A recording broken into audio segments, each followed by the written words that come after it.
This one is for all of the victims of human trafficking. Now, I know that the media only cares about women. It doesn't matter if it happens to a man.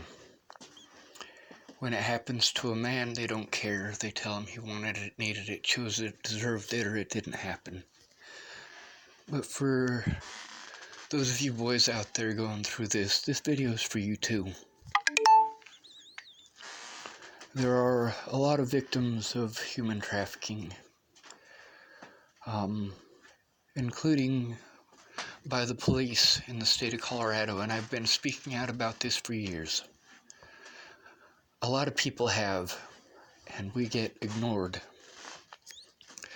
There's a man named Darren O'Connor in Colorado.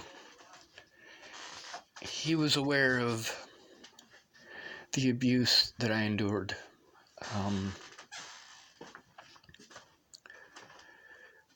Many of the people that should have come forward were afraid.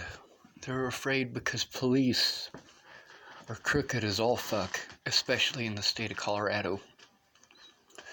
I know how it is when you try to turn in a police officer, how they treat you, what they do to you. The little tricks that they use to discredit you and make it okay that they did what they did to you. I am on your side. I am fighting the best that I can. I understand what it's like when you have nobody in your corner. When you get pretty words or people telling you that it didn't happen. I know what it's like. I know what it's like to go to your friends who said, hey, if you need anything, I'll help. And even though you help them out, to them it's just pretty words. They didn't actually mean it. I know what it's like when the people that you go to for help are too drunk or too fucked up on drugs to help. I know what it's like when your predators are like that, or when your predators are in a position of power. I know what it's like.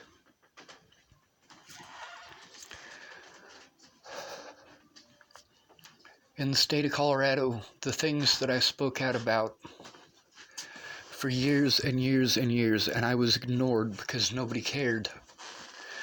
Nobody cared because I was broke. Nobody cared because I was homeless. Nobody cared because I'm a male.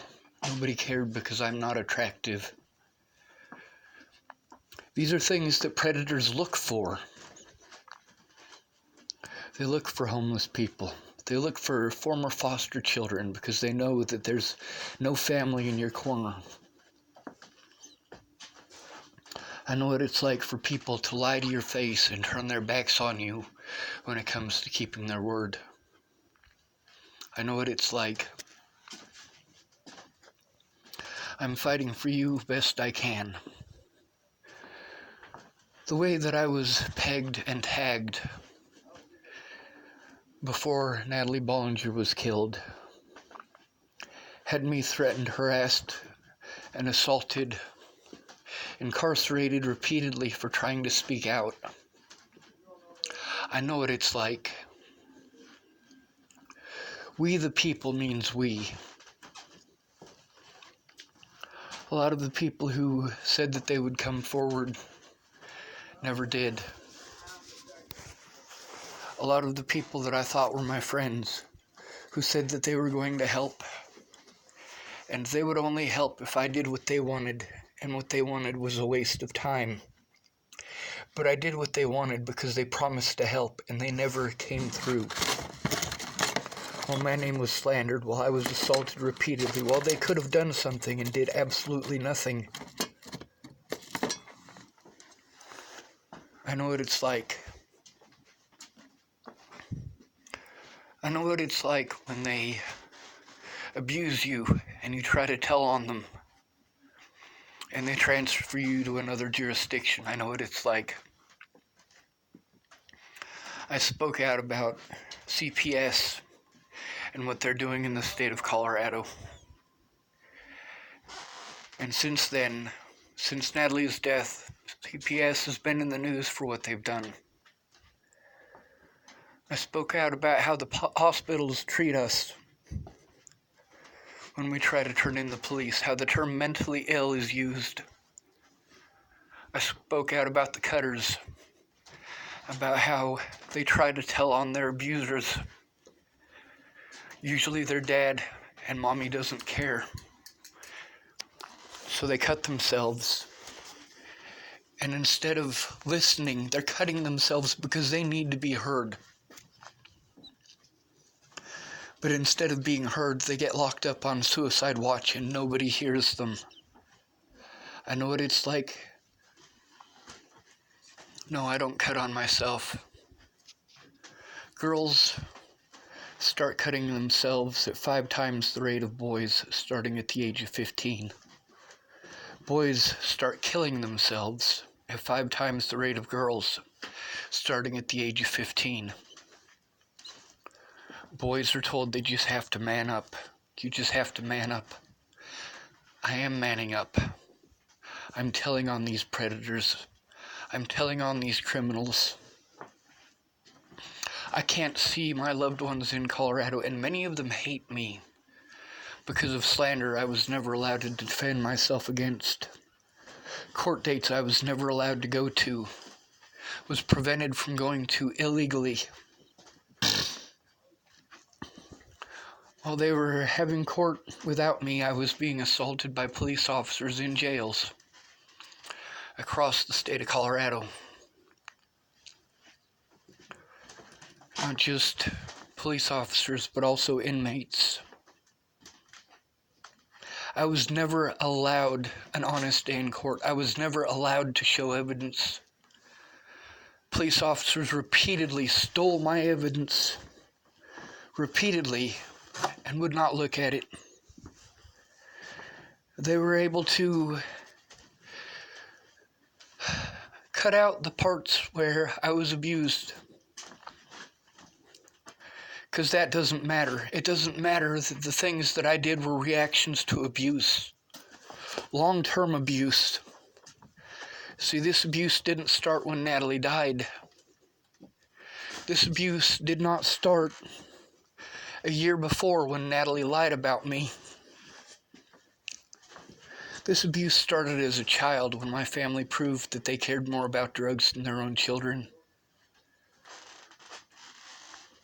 My abuse didn't start with my daddy raping me because my daddy never did.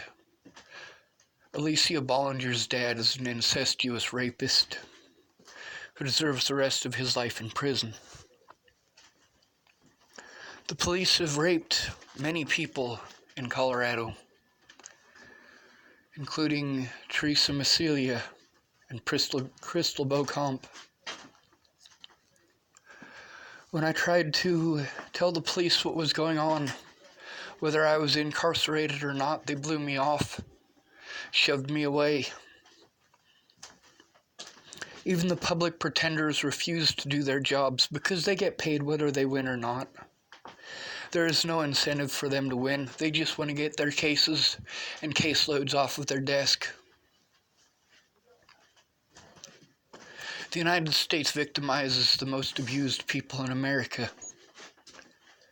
The general public abuses the most abused people in America.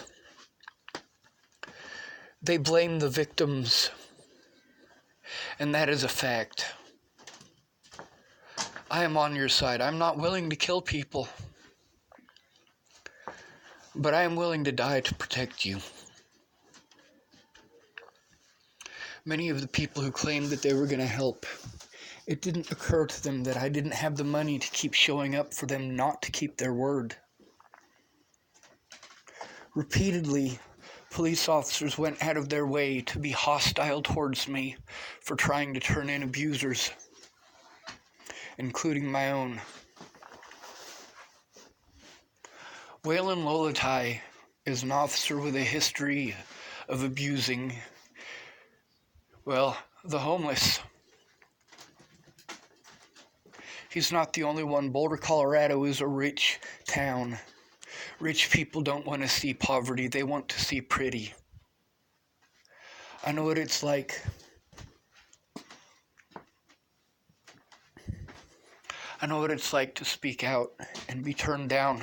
I know what it's like to be abused further for speaking out. When people tell you to just shut up and take it, those people are cowards. When people tell you just to man up, I am manning up. I'm speaking out despite the fact that I have endured so much abuse. I'm not just speaking out for me, I'm speaking out for all of you. Darren O'Connor is a lawyer now. These police officers who turned a blind eye to the abuse that I was enduring. These judges and lawyers who would not do their jobs, who went out of their way to make sure I couldn't get an honest day in court. These people who claimed that they were going to help but were too fucked up on drugs to do so. That's what poverty is. Fuck the United States. I am on your side, not the side of the government. I am on your side, not the side of the rich. I am on your side, not the side of crooked law enforcement. Your side. When it comes to human trafficking, I rescued Desiree Leonard from Cheyenne, Wyoming twice. Twice. From a man named Kevin McGregor. Desiree is an addict, but that doesn't make her less of a human being. I pose you this question. If somebody on heroin is raped, does that justify the rape?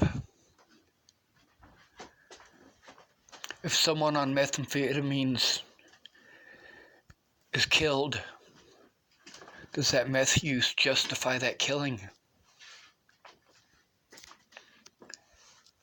If someone is abused by police and they smoke marijuana, does that marijuana use justify that abuse? I had to go to my abusers to ask for help. When the police said nobody came forward, probably because of the way that I act is from PTSD, from frustration of trying to get the police to listen. These people who told me that they were going to help and that the police would not listen, I recorded them here on YouTube. There is enough evidence on my YouTube to take down the whole state of Colorado. But then there's the bureaucratic red tape. The red tape that prevents that evidence from coming forward. The evidence that I had was stolen repeatedly by police, by the homeless, by my own family. I would rather die than shut up. And those who turned a blind eye, I am an asshole too. Those who lied to me, I am an asshole too. I was nice to them. I treated them decent. I believed that at least one of them would come forward and keep their word. But these people are cowards. You, as a victim, have to stand up not just for yourself, but also for the other victims. You have to speak out loud so that your predators don't do it to others. Rachel Klang told me about her sister Rebecca Klang sexually abusing her. Rebecca Klang, there is no statute of limitations on sexual abuse.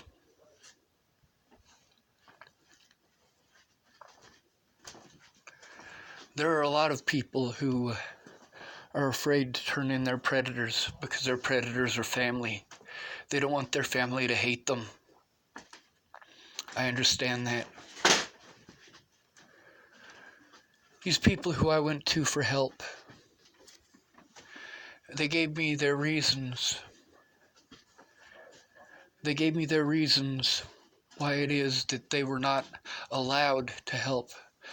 The police would not take a report from any of them. They wouldn't take a report from Aaron Cockerham. They wouldn't take one from Kayla Trujillo. They wouldn't take one from Mandy Hughes. They wouldn't take one from me. No matter what, law enforcement would not do their goddamn jobs. I recorded those conversations, and there's a reason for that. Because that evidence shows the abuse that I've gone through, and the reasons for that abuse, the reason that it continues, the reason that I cannot take care of myself. Those of you who are victims of sex trafficking, I understand that most of you were in the system. Most of you endured that in foster care. I understand that 80% or more of child pornography in the United States comes from the foster system. I understand that the most watched porno in America is family porn. I understand that 80% of sexual abusers are the father. In specific, the father. I'm sorry, 80% is one or the other parents, because mothers can be sexual abusers too. Especially when they're on drugs. Especially when they're on alcohol. Ted Bollinger liked to get fucked up on drugs and fucked up on alcohol and beat his daughters. Ted Bollinger liked to get fucked up on drugs and get his daughters fucked up on drugs. Natalie Bollinger was afraid to speak out in public about this. She slandered my name because she didn't want her family to hate her. That is a fact. She cared more about her predators than she did about the one man who was actually there to help. Something has to be done. I want my life to end every single day. I understand what it's like. I know what it's like. I know what it's like to decide that you're going to go to the police instead of kill yourself. And the police put you on suicide watch because you have on your record assaulting a police officer. That officer was Waylon Lolatai, and he assaulted me. I will never be allowed an honest day in court because of the court dates I was illegally prevented from going to. Let's imagine your father is beating you to death, and you kill him, and you go to prison for the rest of your life for murder because they won't allow you to show the bruises. They won't allow you to show that you got pistol whipped. Won't allow you to take a rape kit.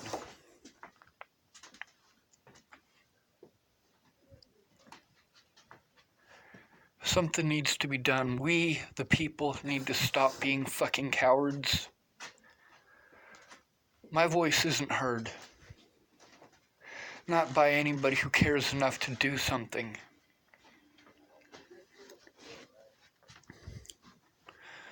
Because of slander, the general public hates me.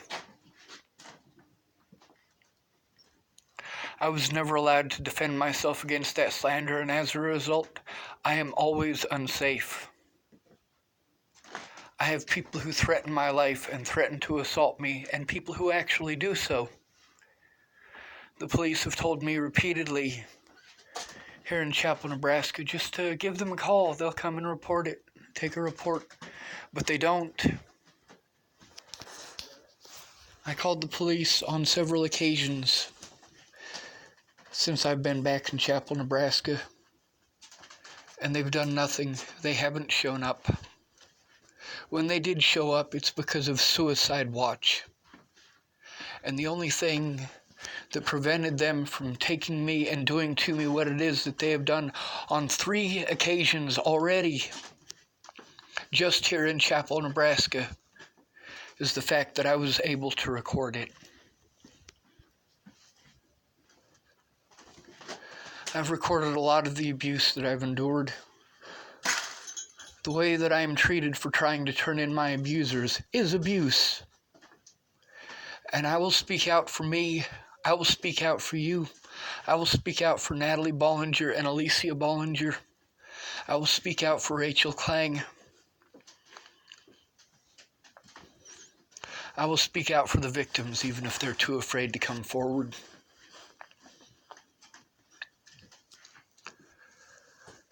If I'm the bad guy for speaking out, that shows what kind of a system we really live in. Fuck the United States. If somebody comes from Mexico and gets raped, is that rape justified because they're not from the United States? Of fucking course it's not. Wrong is fucking wrong. There's a big difference between immoral and illegal. It is illegal for me to speak out, but it is right for me to do so.